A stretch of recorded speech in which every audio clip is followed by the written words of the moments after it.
Heja fra Norge! Heja fra Norge! Hey, vi sitter på Holmenkollen min, og vi er shit, der har vi ikke kan være her til aften. Tusind tak, fordi at vi kunne være med her i The Academy Awards Show i aften. Det er en stor ære.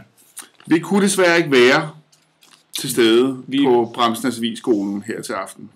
Vi blev nødt til at tage et lille smut til Norge, som Lasse og jeg har tradition for at gøre hver 30 år. Hver 30 år, så tager Nikolaj og jeg med meget kort varsel en tur til Norge, og derfor kan vi desværre ikke være til showet i aften. Men vi har fået æren af at skulle præsentere for jer en Lifetime Achievement Award.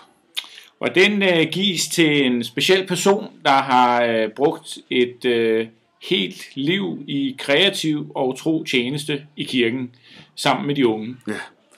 At arbejde med de unge, at uselvisk at ville give jer sine talenter og sin tid for at være med til at opbygge et fællesskab og udvikle talenter og give de unge en følelse af at kunne tilføre værdi til sig selv og deres venner omkring dem.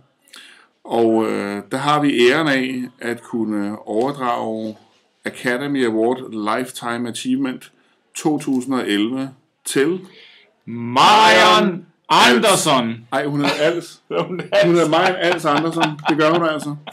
Marian Als Andersson. Tillykke, Marian. Tillykke, Marian. Vi har svært ved at forestille os, at der er nogen, du hellere vil have den her sådan, ære overrakt fra, end af dine yndlingsdansere, Lasse og Nikolaj. Jeg i mine Converse All-Star. Og jeg i mine stepsko. Yes.